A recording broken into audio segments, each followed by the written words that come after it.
Whew! Let's get right to it. I'm Ryan Thomas. You're tuning in live on YouTube to the Thomas Take Sports Podcast. It has been far too long, in my humble opinion, that I have graced you with my presence. UFC 226 went down this past Saturday. A hell of a night, a hell of a lot to talk about, and this was a card that I greatly had just so much interest in. This card, the biggest card of the summer. I got about a page or two of notes ready to go. So UFC 226, the main event, the stage is set. Stipe Miocic, the UFC heavyweight champion, versus Daniel Cormier, the UFC light heavyweight champion. A champion versus champion fight. The third champion versus champion fight in UFC history. GSP versus Penn, Eddie versus Connor, and now we are here with Stipe and DC. The stage is set. These guys have been barking at each other on The Ultimate Fighter week in and week out every Wednesday on FS1 the last 10, 12 weeks. So the stage was set.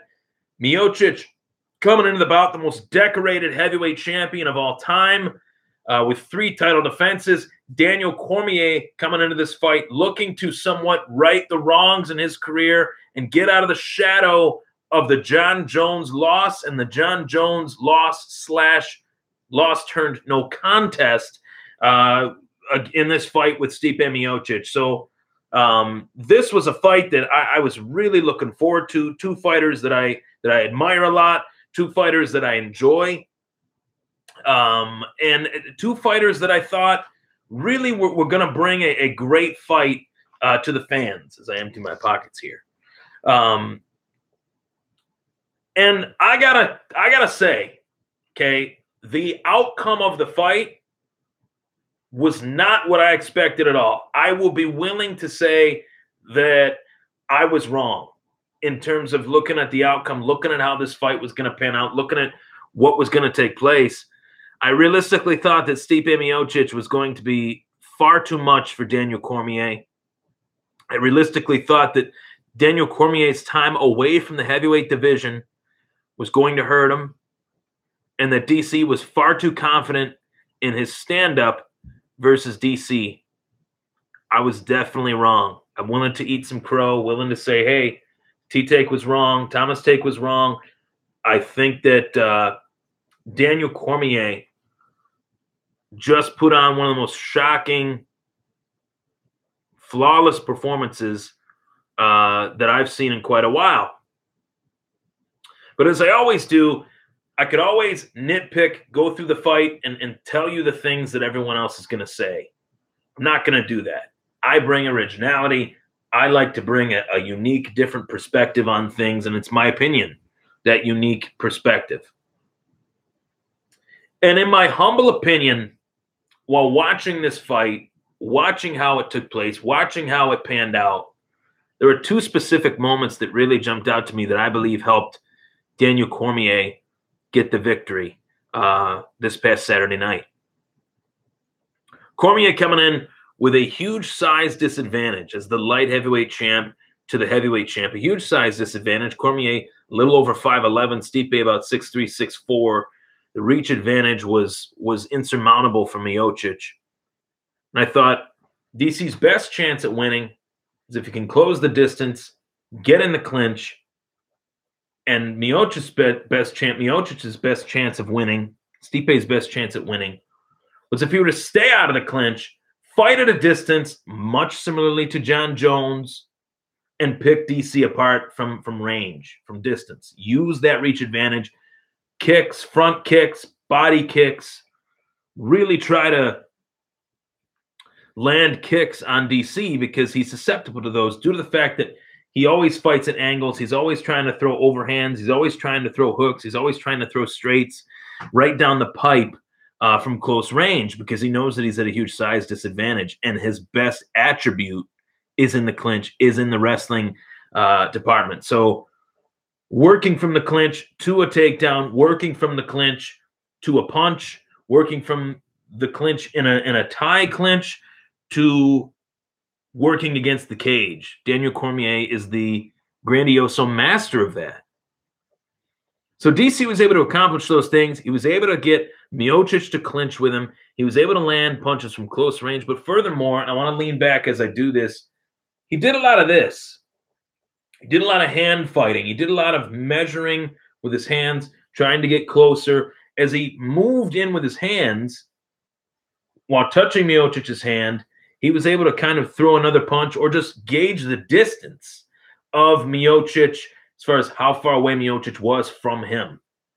And I thought, obviously, that's something that fighters have been doing for years upon years upon years. It's a basic fighting technique.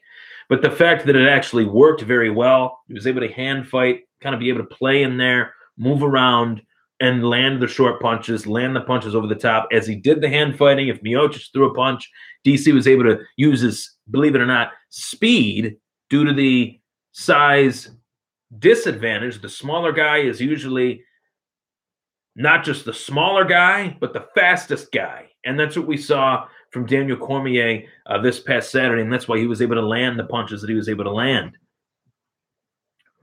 With the success that he had, there was two moments, as I alluded to in the fight, that I think greatly helped DC. Those two moments separately were two, and one and the same, I should say. Moment in which DC was able to land a punch that led to an eye poke. Eye poke obviously causes a pause in the action by the referee. I believe it was Mark Goddard. Mark Goddard pauses the action. Stipe doesn't take the 5 minutes to get back, get his wits back. And shortly after, Stipe Miocic was unconscious on his back. Shortly before he was unconscious on his back, shortly after the action was paused, DC poked Miocic in the eye again. Now, I hate to rain on the DC parade. Very proud of what he did. Very honorable human being. Great company guy. Has carried the company torch. But I have to be honest and say that there were two moments in this fight that realistically drastically impacted the outcome. Those two moments were one and the same. Two separate moments that are one and the same. A DC eye poke that causes a stop in the action. Miocic doesn't take the time that he needs. Miocic goes right after DC in a clinch position. I think his head was a little bit fuzzy from the eye poke. Vision obviously was fuzzy as well. And then shortly after that, in the clinch position, DC throws a short right hand, forearm, elbow to the chin of Miocic and drops Miocic and fouls it up with 3 or 4 hammer fists from top position, ending the fight. Daniel Cormier, the UFC light heavyweight champion. Daniel Cormier, the UFC heavyweight champion. Unprecedented history in the sport of mixed martial arts. Nobody's ever done it with those two belts, let alone Daniel Cormier is the second fighter in UFC history to hold 2 belts simultaneously, and he is the 5th fighter to win 2 titles in 2 different weight classes, joining the likes of Randy Couture, BJ Penn, Conor McGregor, George St. Pierre, and obviously Cormier.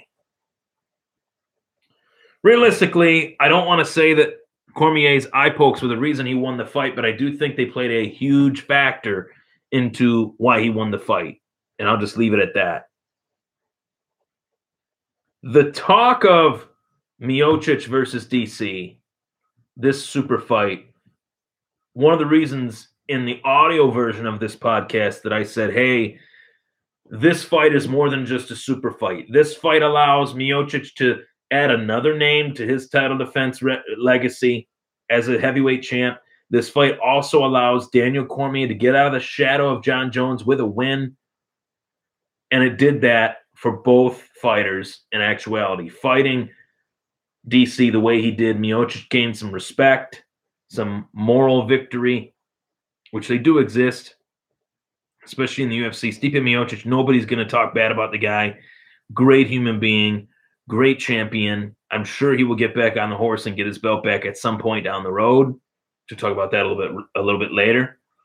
But Daniel Cormier has now cemented himself in his own right alone in terms of his legacy as a fighter, away from Jon Jones. And that is what DC has really always wanted now that his career is in the direction that it is in, and he's pushing 40 years old. At 39 years of age, Daniel Cormier has accomplished quite a lot throughout his MMA career. Strikeforce Grand Prix champion, UFC light heavyweight champion, UFC heavyweight champion. Now, I have to say, these opportunities to get his light heavyweight belt the first time were due to the fact that John Jones is John Jones. The opportunity for Daniel Cormier to get his belt gifted back to him after losing to John Jones was due to John Jones. And also the fact that Daniel Cormier got this title shot against Stipe Miocic was once again third time that DC benefited from John Jones being John Jones. This fight at heavyweight would not have happened without DC having a belt. It would not have happened. DC gets the belt back, and it was long rumored that John Jones was going to move up. DC says he wasn't going to move up. I think that's just a part of the rivalry. DC knew that John Jones was going to move up. It's been talked about for years. There's not many fights out there for John Jones at light heavyweight anymore, even with his inactivity. I think he should fight Gustafsson again, but I don't think that'll ever happen. Jones knows what's coming if that fight takes place. The talk of this card, thankfully, is not Ngannou versus Derek Lewis. One of the worst fights I have ever seen in my 15 years of being an MMA fan. One of the worst fights of all time, not just in MMA, but in combat sports, period. Total of 24 strikes were landed between two fighters over a 15-minute span. I believe that if I got in the UFC octagon, not only would I get my ass kicked, but I would also land half of those punches. I'd land 12 punches in a fight. I think CM Punk landed more punches in his fight versus Mike Jackson than Derek Lewis did, or Francis Ngannou. Thankfully, that's not the talk of the fight card.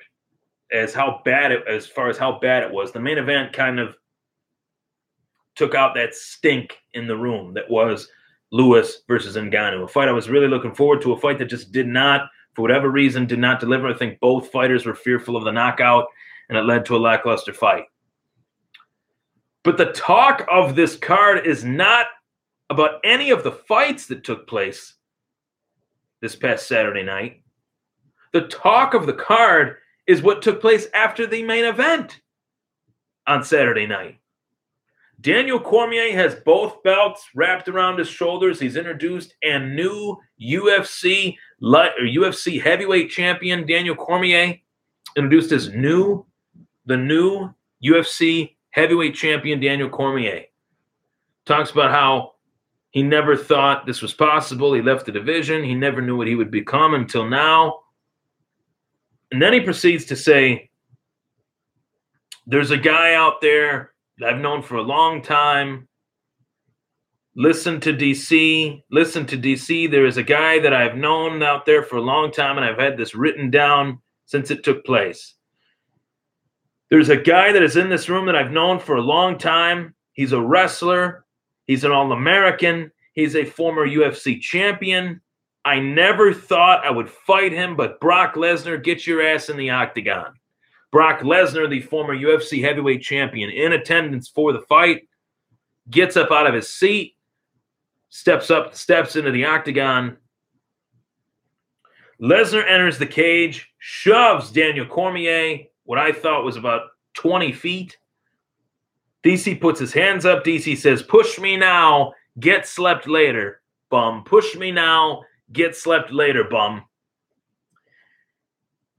Yeah, you are strong, but everybody is strong. Brock then retorts and says that the belt is mine. DC says, your days are in the past. 2010, that's like the Stone Age. That joke, DC, hurt my heart because that is the year that I graduated from high school. To refer to that year as the Stone Age, I'm only 26 years old. That really, truly hurt me to my inner core. Take it back, DC. Take it back now. That hurt. Anyway, Lesnar said, that's what you think. Joe Rogan then beautifully asks Brock Lesnar, what do you think of all this, Brock? And Brock then channels his inner WWE wrestler and says the following.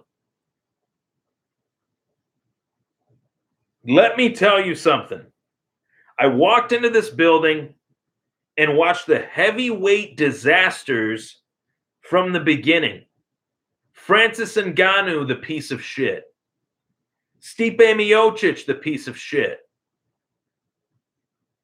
DC, I'm coming for you, MFer. We can all figure out that word, and I probably shouldn't have said the S-H-I-T word because I don't like to swear on the podcast, but for full effect, he said, I'm coming after you, motherfucker. That's what Brock said to DC. Punches the camera with the mic. Cracks the lens on a $20,000 camera. I don't know if Brock's paying for that, but maybe Dana will cut the check for that one. DC then says, Brock, get out of my octagon. I got some pictures to take. So here we are. The stage is set for a fight that we didn't ask for, but a fight that nonetheless we are 100. Let me repeat this. A fight nonetheless that we are 100% going to get with Daniel Cormier versus Brock Lesnar. We are going to see this fight. It is as much of a lock as the Boston Red Sox winning the 2018 World Series championship. It is that much of a lock. It is as much of a lock as the Philadelphia Eagles repeating as the 2018 NFL Super Bowl champions. It is as much of a lock as the Buffalo Sabres making the playoffs in 2018. This fight, Daniel Cormier versus Brock Lesnar, is a fight that says two things to me. One man's trash is another man's treasure. John Jones's trash is the treasure of Daniel Cormier, because this was John Jones's fight.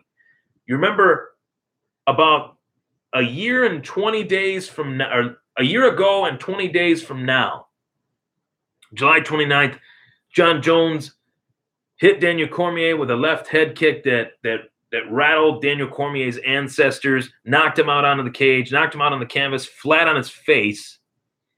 And John Jones called out Brock Lesnar. Hey, Brock, you want to fight somebody? You want to know what it's like to get your ass kicked by somebody that weighs 60 pounds less than you? Come meet me inside the octagon or whatever. And then he drops the mic and walks out. That was supposed to be the fight. Brock said, be careful what you wish for. And then that evaporated shortly thereafter due to Jones's drug suspension. And then DC gets the belt back, fights Ozdemir, the super fight with Miocic, and now we're here. Daniel Cormier, Brock Lesnar. Desperate times, MMA fans. We are living in desperate times. Desperate times call for desperate measures in the Ultimate Fighting Championship. We do not know when Conor McGregor is going to be back. We know he's got a court date. We know that he's probably going to be fighting Khabib Nurmagomedov in September or October, or maybe at the latest November to get him on that MSG card, maybe. But I think they're going to try to bring him back quickly. They have a lot of massive holes on the September, October cards. But nonetheless, Conor has been carrying the company torch as the face of the UFC for a little while, inside the octagon and outside the octagon, and obviously inside the boxing ring. So let's see some other money fights. We saw them with Michael Bisping and GSP. We saw them obviously with Conor and Floyd Mayweather. Let's create money fights, because we are talking about a business that is the UFC. It's a business that parlays their product model into selling pay-per-views. That is their goal, to sell pay-per-views. That is the majority of the money that they are making is from the pay-per-view business, not from the FS1 deal, not from the ESPN deal. As much as they made on that deal, it doesn't start until January of 2019, which oddly enough is the target date for Daniel Cormier and Brock Lesnar. Imagine that. Perfect timing for a fight that is going to be on pay-per-view, but nonetheless a fight that will be definitely hyped up on ESPN. being that ESPN has Ariel and the Bad Guy, has Brett Okamoto, has really ramped up their coverage of the UFC, being that they've signed this broadcasting deal with ESPN Plus and the UFC, as well as ESPN's coverage of the WWE. Brock Lesnar has been there oftentimes in Bristol, Connecticut as a member of the WWE. And for all the fans out there, MMA fans out there that think that this fight is a farce, it's a circus act, it's a joke, that Brock Lesnar doesn't, quote unquote, deserve the heavyweight title shot, you really, really need to take a look at the calendar and realize what year we are in. Realize what era in mixed martial arts we are in. Long gone are the days of fighters winning 6 straight fights in a row and getting a title shot. They are long gone.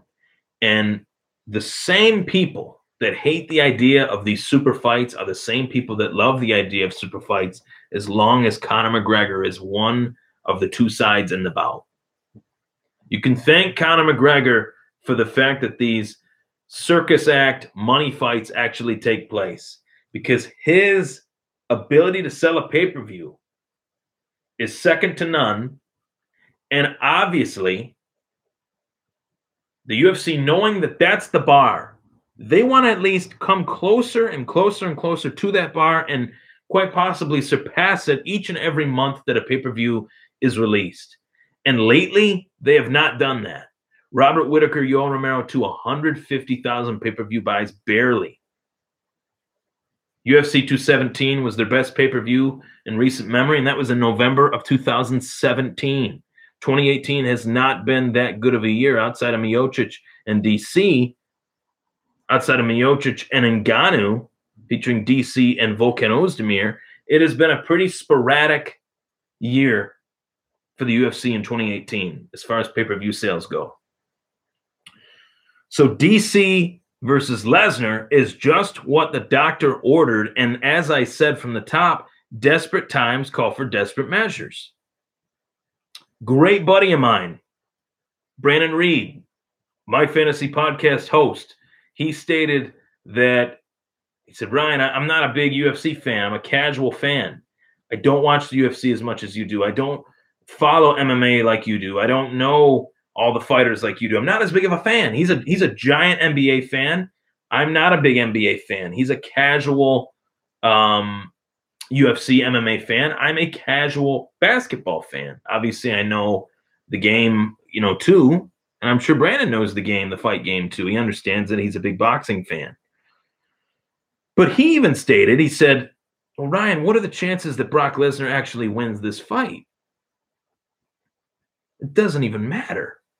It doesn't even matter whether or not Brock Lesnar will win this fight. What matters to the UFC is whether they're able to put asses in the seats, whether they're able to get the Cheeto 40-year-old living in his mom's basement to buy this pay-per-view. That's what they need. They need those people buying their pay-per-views. And I love those people. Those people are fun. As long as they don't charge me a cover charge, I'll go over to their house to watch the pay-per-view.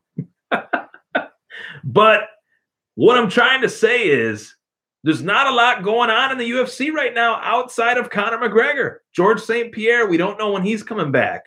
Max Holloway, a massive draw.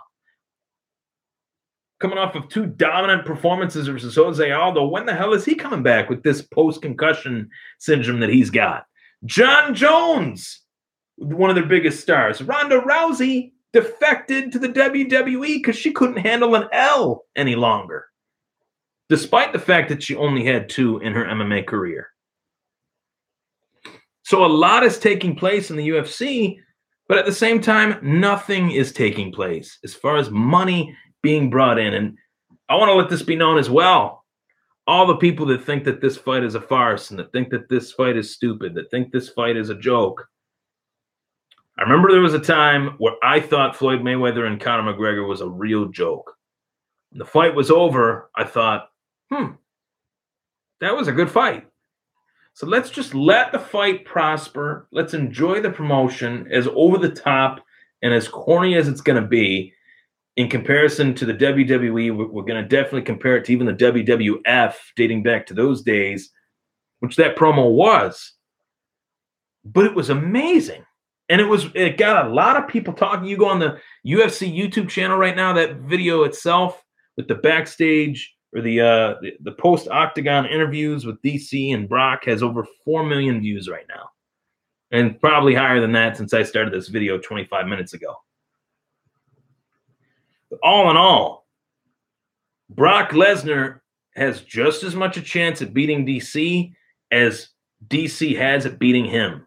Brock Lesnar, although his record was 5-3, is no slouch to this game whatsoever.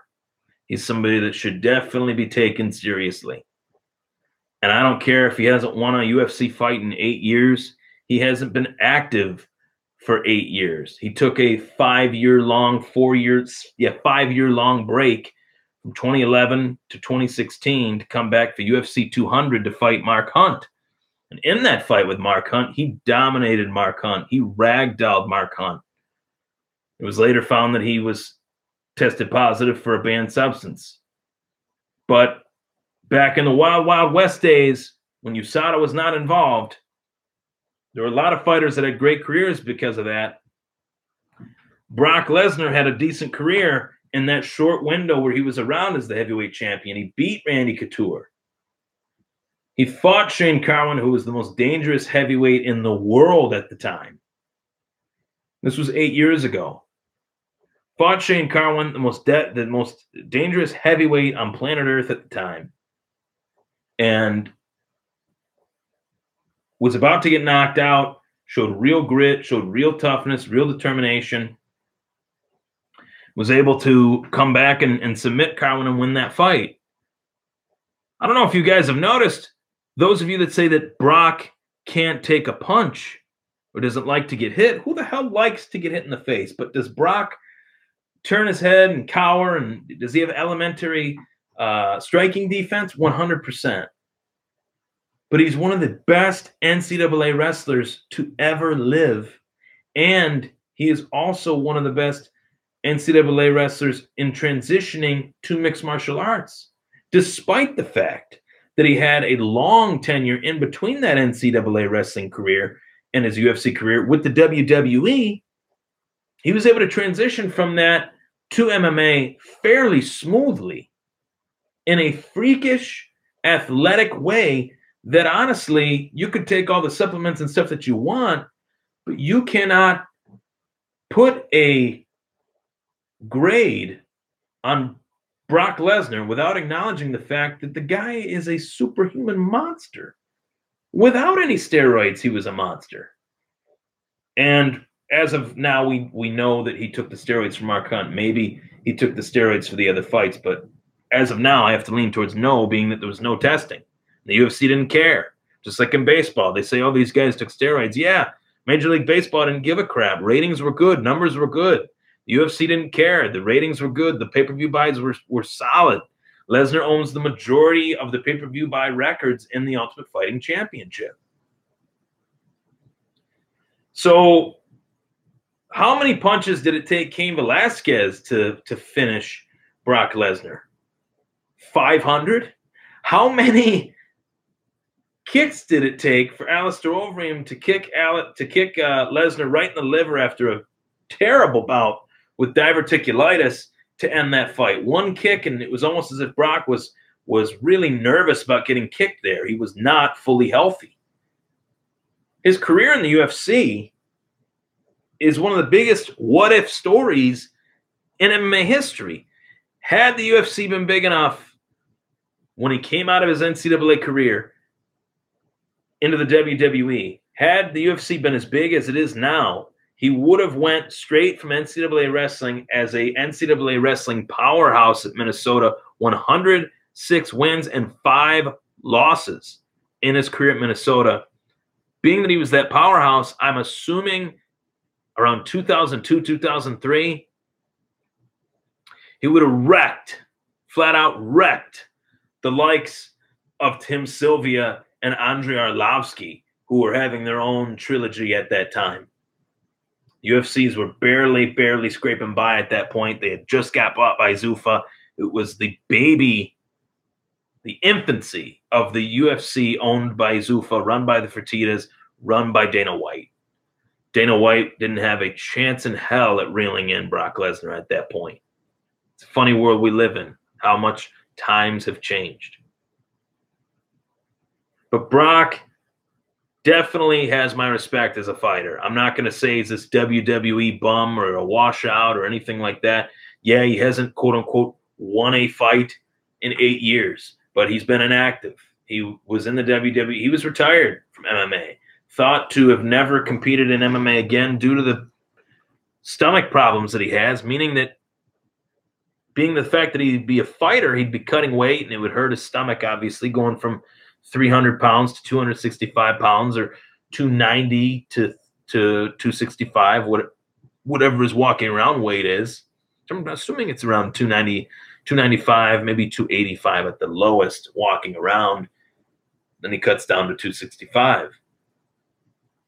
DC has never fought a fighter as big, size-wise, as Brock Lesnar. And I'm sure Cain Velasquez is going to help DC out with that, being that DC fought and beat Brock Lesnar to take his title.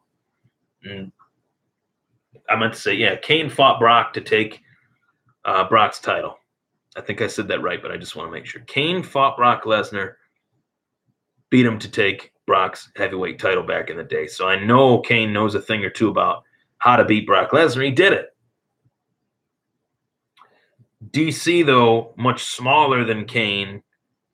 That is an interesting fight, and I'm not willing to write off any fighter in any fight, especially one that has the rules of mixed martial arts attached to it. Anything can happen. One Brock Lesnar right hand lunch pal to the temple is really all Brock Lesnar ever needs in a fight. His bouts versus Randy Couture, his bouts versus Heath Herring, his bouts versus Frank Mir, his bout versus Randy, his bout versus Heath, his bout versus who was the other one? It was Mir. His bout versus Frank. That was all he needed. Frank Mir's face looked like Hamburger Hill, and Heath Herring was thrown around like a infant. And not that you throw around an infant, but just in terms of what it looked like. It looked like Brock was lifting a paperweight, shall I say.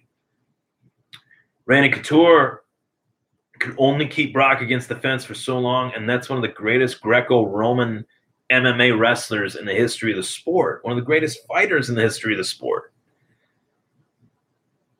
who Brock beat for the heavyweight title in his third UFC fight.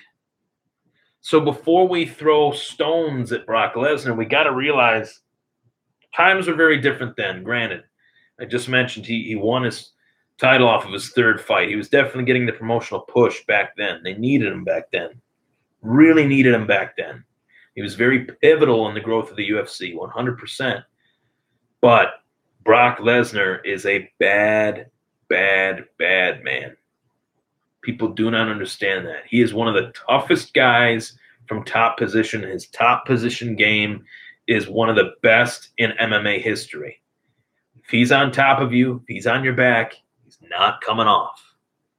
The fact that Daniel Cormier, a wrestler, Brock Lesnar, a wrestler, who's wrestling will cancel each other out. Lesnar has championship wrestling. He won a title with it.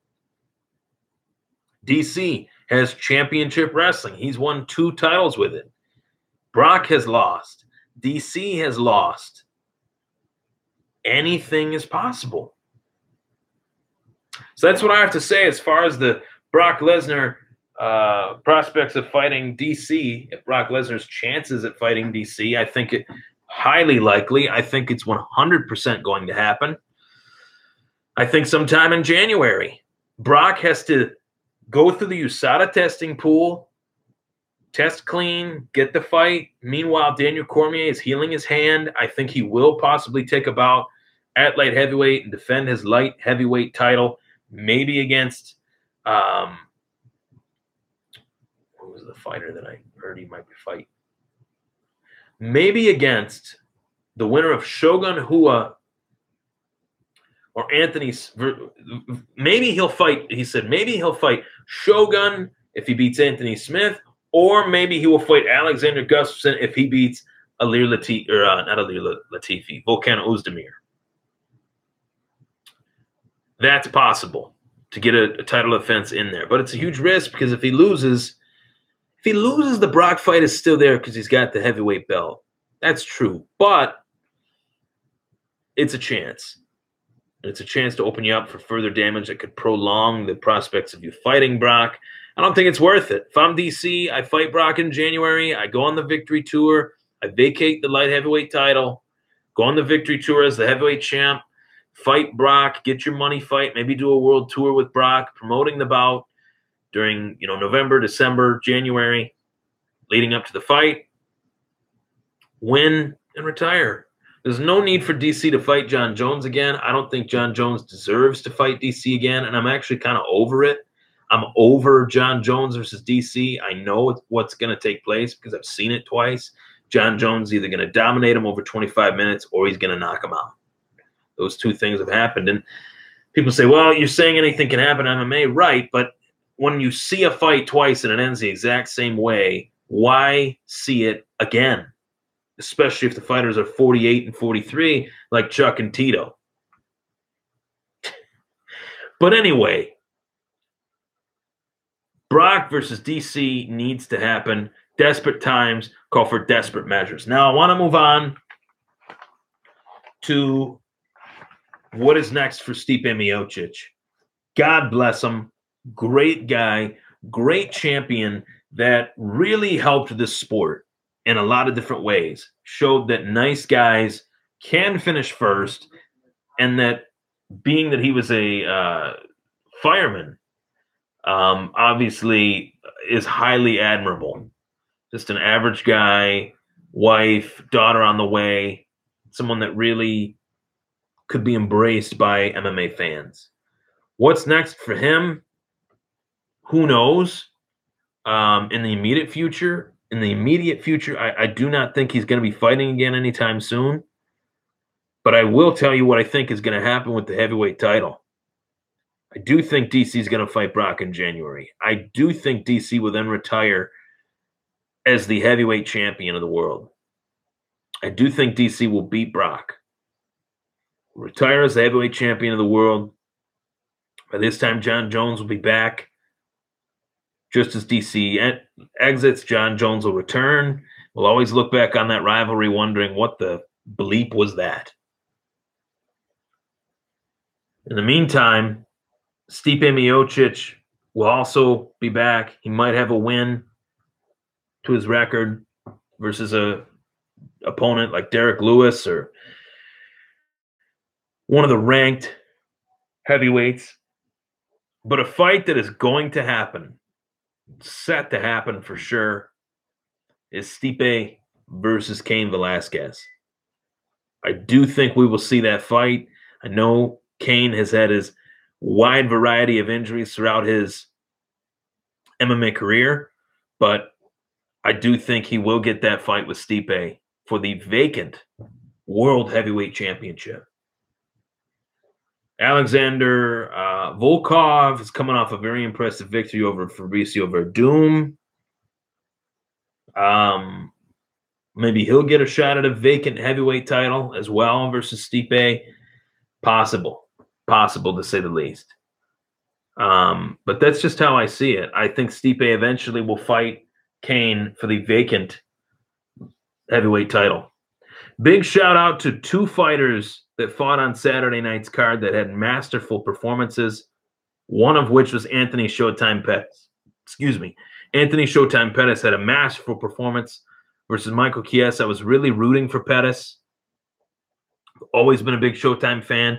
His head kick knockout versus Benson Henderson is one of the best highlight knockouts I've ever seen in my whole entire life, and I think it's one of the best. It's the best kick that's ever been landed, period, in anything. Looked like something out of a movie. Stephen Bonner was doing the color commentary, and he's like, wow, he looks like a ninja. That was one of the best moments in mixed martial arts history. And I remember it well because I was very, very sick at the time. Watching the bout on Versus. And that was beautiful. Paulo Costa, 12 wins, 12 finishes, the real deal at middleweight, 100%. I'm Ryan Thomas. That was my UFC 226 recap. Thank you so much for being so patient, waiting on this video to be posted. Take care.